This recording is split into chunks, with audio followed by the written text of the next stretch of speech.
Please give an energetic and warm welcome to the one and only RJ Karthik.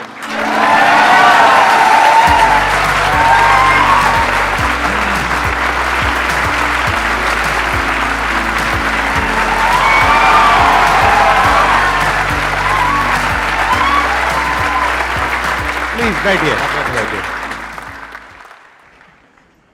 मैं अपने बारे में बता देता हूँ पहले थोड़ा। Please please. हाँ, तो दोस्तों, राजस्थान में एक झालावाड़ ज़िला है, उसमें भवानी मंडी नाम का एक छोटा सा कस्बा है। वो जो टाउन है सर, बड़ा इंटरेस्टिंग है। वहाँ पे जो रेलवे स्टेशन है, टिकट जो देने वाले हैं वो एमपी में बैठते हैं, टिकट लेने वाला राजस्थान में खड़ा होता है। सो वो डिवाइडेड इनटू 2 स्टेट्स। तो मुझे लगता है चेतन भगत जी को वहीं से आइडिया आया था 2 स्टेट्स का।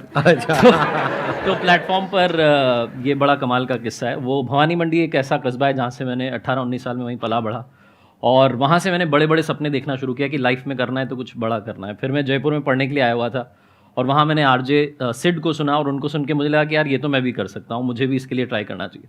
तो मैं अब तक बड़ी बड़ी पर्सनैलिटीज़ से मिला हूँ, काफ़ी लोगों के इंटरव्यूज़ किए हैं, क्योंकि इस प्रोफेशन में मुझे 12 साल हो गए।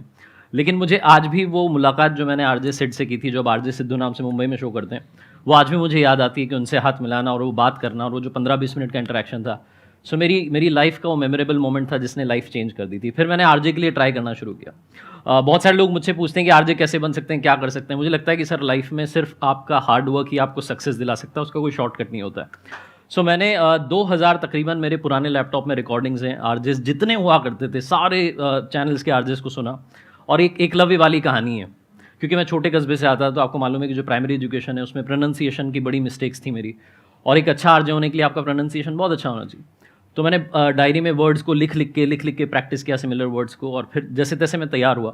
उस वक्त जो लोग कहते थे मुझसे कि भाई तेरा कुछ नहीं हो सकता, तू रेडियो के लिए नहीं बना, वो लोग आज कॉल करके कहते हैं कि मेरी मौसी का लड़का है यार, एक बार वीडियो कॉल पे बात कर लो। तो मुझे लगता है कि लाइफ में सक्सेस आपको खुद पानी होती है, खुद उसके लिए प्रयास करना होता है। बाकी दुनिया तो आपको गिराने के लिए, आपको पीछे ले जाने के लिए बहुत सारे लोग हैं। बहुत कम लोग होते हैं जो आपसे कहते हैं कि तू कर सकता है तो आ जा। उनमें से एक सर हैं, उनके लिए जोरदार तालियां। अरे sir, thank you so much, thank you so much. मैं झूठ नहीं बोलूँगा, बहुत ईमानदारी से कह रहा हूँ कि जब मैं वहाँ खड़ा हुआ था, अभी तकरीबन 5 मिनट में था वहाँ पर, तो मुझे ऐसा लग रहा था कि मैं विजुलाइज कर पा रहा था कि आप किस पोस्चर से, किस तरीके से बात हो रही होगी। तो मैं इतना आपकी आवाज़ से फेमिलियर हो गया। तो मुझे लगता है एक चीज़ मैं इस पर कहना चाहता हूँ सर, अगर आप इजाज़त। Please please. किसी ने बड़े कमाल की बात कही है कि आवाज़ अच्छी हो तो कुछ लोग सुनते हैं, लेकिन अगर बात अच्छी हो तो बहुत सारे लोग सुनते हैं, है कि नहीं? ये है सर बात। थैंक यू सो मच जी। चलिए जी, अब अपना Q&A सेशन शुरू करते हैं। सर, मेरी लाइफ बहुत सॉर्टेड है, बहुत बढ़िया। फैमिली सॉर्टेड है, और अपना करियर भी मैंने छोटी एज में 3-4 अलग अलग चीज़ें ट्राई की हैं, और उसमें से जो मुझे अच्छा लगता है मैं वो कर रहा हूँ। बट इसके बाद भी कभी कभी वॉइड हो जाती है, क्रिएट हो जाती है एक ऑटोमेटिक वॉइड। मन नहीं करता किसी से भी बात करने का, चुप रहने का, अकेले रहने का मन करता है। तो ऐसा क्यों है लाइफ में? अदरवाइज सॉर्टेड है, सब सॉर्टेड है, सब सही चल रहा है कोई ना, प्रॉब्लम नहीं है, कोई कोई दिक्कत नहीं टेंशन है। ये भी तो दिक्कत है कि अपने आप में। I was about to say that, मैं यही बोलने वाला था कि ये बहुत बड़ी दिक्कत है कि सब लाइफ सही में कैसे सब चल कुछ रहा है? सही चल रहा है। जब सब कुछ परफेक्ट है तो बचा क्या लाइफ में करने के लिए? मतलब आप समझ रहे हो? अभी मैं इसको थोड़ा बिल्ड करूंगा, इससे पहले कि आप प्लीज थोड़ा मैं सा तो बोलिए। सर सिर्फ इतना कहना चाहता हूँ कि किसी ने बड़े कमाल माइक की आप बात पास कही है कि दुख की रात नींद नहीं आती, और सुख की रात कौन सोता है। तो ना तो दुख की रात नींद आती है, और ना सुख की रात नींद आती है। सुख हो जाता है कि अरे यार अब तो क्या ही कर दिया, नींद ही नहीं आती। सच हुआ होगा आपके साथ। नींद कब आती है? जब ना तो सुख है ना दुख है, बीच में कहीं चल रहे हैं। So it's all about to create a balance in life. और कभी कभी ऐसा लग रहा है कि खालीपन है, तो उस खालीपन को महसूस कीजिए, अपने आप से बात कीजिए, घूमने चले जाइए, मोबाइल को हटा दीजिए। कब तक उसको ऐसे ऐसे चलाते रहेंगे आप? क्या मिल रहा है उसमें? कई बार आप में से कितने लोगों के साथ ऐसा होता है कि कुछ नहीं हो रहा है, कोई नोटिफिकेशन नहीं आ रहा है, कोई आपको मैसेज नहीं कर रहा, फिर भी आप 11-17 हो गए, 11-18 हो गए, 11-20 हो गए। ये क्या है? What is this? हमें इससे बाहर निकलना पड़ेगा, अदरवाइज हम उसके कंट्रोल में आ रहे हैं, वो हमारे कंट्रोल में नहीं रहा। अब हम देख रहे हैं ज़बरदस्ती। किसी ने आपको हेलो नहीं लिखा, किसी ने आपको लाइक नहीं किया फोटो पे, कुछ नहीं हो रहा है, आपने कोई पोस्ट भी नहीं डाली है 10 दिन से, सब कुछ खाली, फिर भी आप देख रहे हो। होता है ना सर? तो हमें उससे समय निकाल के अपने लिए समय निकालना चाहिए। कभी आपको ऐसा लग रहा है कि आपकी ज़िंदगी में ऐसा समय आ गया कि अब बिल्कुल खालीपन है, तो अपनी आत्मा से बात कीजिए। मुझे लगता है कि आप अपने आप के बहुत करीब जाएंगे। वो ऐसा समय है जब आपको वो जो ऊपर वाला अपने पास बुला रहा है कि कुछ समय मेरे लिए भी निकाल, सब कुछ तो तुझे दे दिया है। आप कह रहे हैं ना आपको सब कुछ मिल गया है, सब सॉर्टेड है, तो फिर उनके लिए कुछ हो जाए, ऐसा मुझे लगता है। लाइफ में जब हमको वो मिल जाता है ना जो हमको चाहिए होता है, उसके बाद में एक नई प्रॉब्लम शुरू हो जाती है कि अब करें क्या, खाली हो गए। देखो, जिसकी लाइफ में कोई प्रॉब्लम है उसके पास में तो एक ही गोल है ना, और गोल बिल्कुल क्लियर है कि मुझे ये अचीव करना है। जब तक ये एंट्रेंस क्रैक नहीं हुआ, एंट्रेंस क्रैक करना है, उसके बाद में ये जॉब चाहिए, उसके बाद में ये करना है, वो करना है, व्हाटएवर। जब ये सब हो जाता है और आप जैसे खुद कह रहे हो कि लाइफ सेट हो गई है, ये बहुत ही एक, मैं क्या कहूं, एक बोरिंग स्टेट होती है जहां पर जा करके एक वॉइड फील होता है अंदर से। तो फिर उसमें क्या होता है कि लोग एस्केप करते हैं उस वॉइड से। एस्केप करने के क्या तरीके हैं? वही जो इन्होंने कहा कि या तो मोबाइल पे टाइम पास करते रहो, या थोड़ा सा 2-4 लगा लो लवली लवली, राइट? हाँ, दोस्तों के साथ में जा करके बैठ जाओ, उल्टी सीधी बातें करते रहो इधर उधर की, या कुछ भी किसी भी तरीके से टाइम पास करो। एक तो ये होता है जिसको हम टाइम पास कह रहे हैं, एक्चुअल में हम टाइम को किल कर रहे हैं। वो टाइम जो एक दिन हमें किल करने वाला है। ऐसे में आपको अपने आप से ये पूछना है, what next? Life eat sleep repeat वाले मोड में चली जाती है। जैसे बिल्कुल ऐसा है, एक मूवी आपने देख ली, बहुत अच्छी लगी पहली बार में, फिर दोबारा देखी क्योंकि बहुत अच्छी मूवी थी, दोबारा देखी, तिबारा देखी, फिर 4 बार देखी। अब आप कह रहे हो मैंने मूवी को वही बार बार लूप में देख रहा हूं और 1 साल से देखता चला जा रहा हूं डेली, अब थोड़ी बोरिंग हो गई है। तो बोरिंग होगी ना। ये जो वॉइड है, ये पता है क्या है? ये एक ऐसी फीलिंग है कि आप अंदर से कुछ और करना चाहते हो अपनी लाइफ में, लेकिन जो चल रहा है, जैसा चल रहा है, उसकी आदत हो चुकी है, उससे बाहर भी नहीं निकलना चाहते। तो एक तरफ से आप बाहर निकलना भी चाहते हो, लेकिन निकलने के लिए जो करना पड़ेगा, उसके लिए जो एफर्ट करना पड़ेगा, वो हम नहीं करना चाहते। इसको कंफर्ट जोन बोलते हैं कि मतलब अब आपकी लाइफ कंफर्टेबल हो गई है। लाइफ में ना 2 चीजें होती है, एक होता है जो बेसिक हमारी नीड्स होती हैं, जरूरतें होती हैं, जब वो पूरी हो जाती है उसके बाद आदमी भागता है कंफर्ट के पीछे। जब लाइफ कंफर्टेबल भी हो जाती है तो अब कुछ बचा ही नहीं लाइफ में। अब जैसे इन्होंने कहा, अब आपको अगले गोल के बारे में सोचना है। अगला गोल क्या है? अपनी स्किल्स को अपग्रेड करो, अपने लिए कोई चैलेंजेस क्रिएट करो लाइफ में, अपने लिए कोई प्रॉब्लम क्रिएट करो। अगर नहीं है तो हमें ये लगता है problem free life is good. अरे नहीं, बोरिंग है। प्रॉब्लम क्रिएट करो अपने लिए, कोई ना कोई चैलेंज क्रिएट करो। जैसे अब सोचो मेरी लाइफ कितनी कंफर्टेबल है, अगर वैसे आप देखो तो। आपको वैसे पता नहीं है लेकिन हाँ, मतलब वैसे बहुत कंफर्टेबल है as far as my business is concerned. लेकिन तब भी ये सब कर रहा हूं ना। क्यों कर रहा हूं? क्या जरूरत है? लगाओ, थोड़ा सा दिमाग लगाओ, क्या जरूरत है? आपको एक्चुअली जो लाइफ का जो हाईएस्ट पॉइंट है, मतलब एक्सप्लोरेशन के इस डेप पर जाना है कि ये हर चीज़ आपको एक्सप्लोर करनी होती है। अभी फॉर एग्जांपल ये सेशन से भी आप कुछ सीख रहे हो, सर से भी कुछ सीख रहे हो, पब्लिक से कुछ सीख रहे हो, तो आपको एक्सप्लोरेशन आपका मेन ये है, मतलब मोटिव है लाइफ का। तो वो उसका तो कोई एंड ही नहीं है ना सर। एक्सप्लोरेशन तो आप फिर यूनिवर्स को एक्सप्लोर कर सकते हो, खुद को एक्सप्लोरेशन कर सकते हो, थॉट को एक्सप्लोरेशन कर सकते हो। तो ये आपका पर्पस है। Absolutely right. हाँ,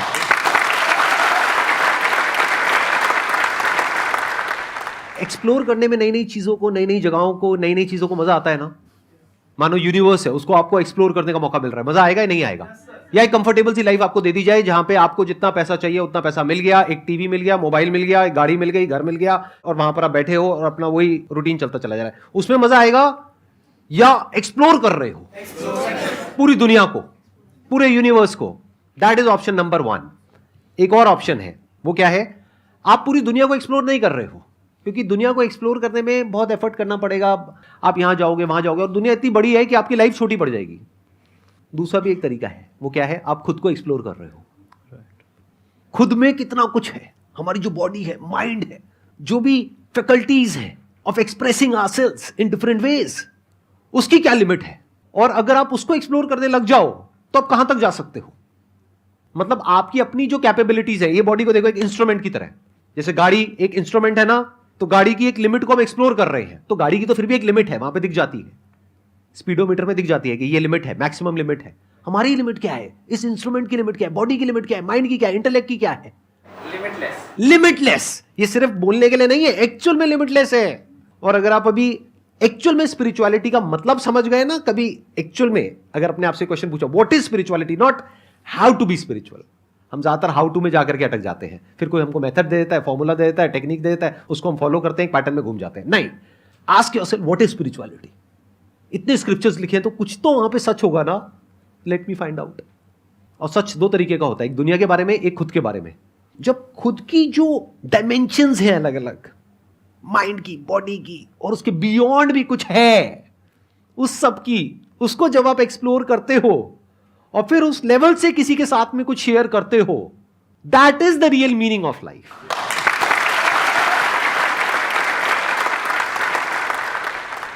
सर मेरा क्वेश्चन ये है like when you are moving towards a path there are points कि आपको फीडबैक मिलता है, नेगेटिव फीडबैक होता है या सीनियर ने कुछ बोल दिया in job, then you feel down and those words affect you a lot. काफ़ी लोग ऐसे भी होते हैं जो ज़बरदस्ती आपके पीछे पड़े होते हैं, जिनको इस बात से ही चिंता है कि ये वहाँ कैसे पहुँच गया, संदीप सर से कैसे मिल लिया.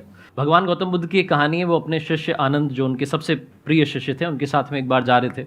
सुनाता हूँ सर अगर आप कहें तो. प्लीज मेरे को मजा आ रहा है. हाँ. तो भगवान गौतम बुद्ध अपने प्रिय शिष्य आनंद के साथ में जा रहे थे और एक गांव से गांव दूसरे गांव जाते रहते थे. रोज़ उनका रूटीन था, प्रवचन करते थे.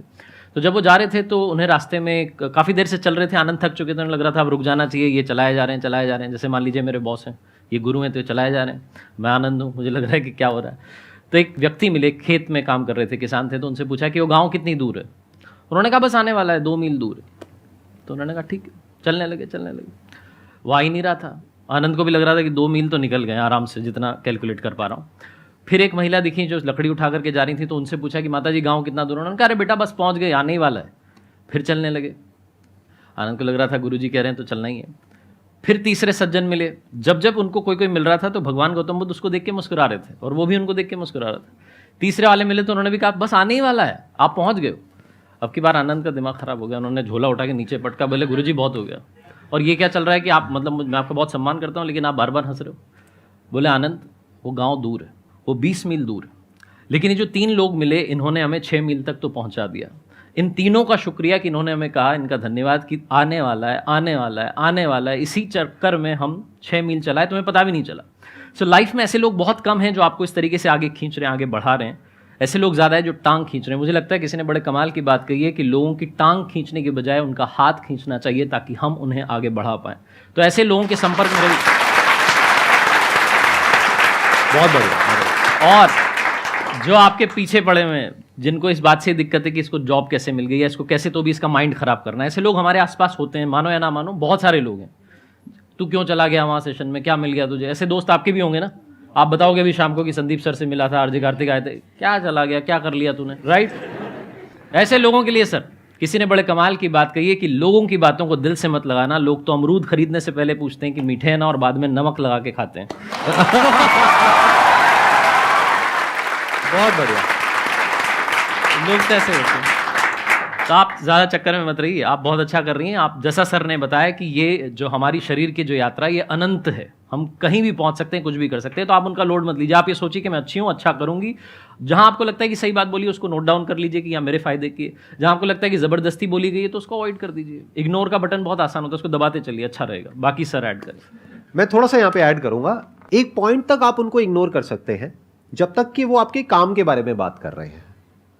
But once it gets personal, दोनों में बड़ा फर्क होता है. एक है आपके काम को क्रिटिसाइज करना, एक है आपके बारे में कुछ ऐसा बोलना जिसकी वजह से आपकी सेल्फ एस्टीम हर्ट होती है. There you have to take a stand. But at times you feel that if they are your family, you feel that you are disrespecting them if you are like replying back to them. कोई भी आपको criticise कर रहा है तो जरूरी नहीं है वो आपका दुश्मन है, हो सकता है वो आपका दोस्त है. इनफैक्ट दोस्त ही क्रिटिसाइज करते हैं जो अपने होते हैं. वही तो आपको बताएंगे ना अब आप गलत ट्रैक पे हो या आप सही नहीं कर रहे हो, आप गलत कर रहे हो. जैसे कस्टमर्स है वो क्रिटिसाइज करते हैं हमारे प्रोडक्ट को, सर्विसेज को, वो बोलते हैं नहीं इसमें ये खराब है वो खराब है, तो वो कोई दुश्मन थोड़ी ना हो गए. लेकिन अगर कोई आपकी सेल्फ एस्टीम को, सेल्फ रिस्पेक्ट को हर्ट कर रहा है, there you have to take a stand. मेरी एक लाइन है जो मैंने अपने कई सेशंस में अलग अलग बार बोली है, अलग अलग तरीके से. आज एक बार फिर रिपीट कर देता हूं उस चीज को. आपको लाइफ में पावरफुल बनना है, इसलिए नहीं कि आपको पावरफुल बन करके किसी का टॉर्चर करना है या किसी को दबाना है. आपको पावरफुल बनना है ताकि ये दुनिया आपका टॉर्चर ना कर सके. क्या बात.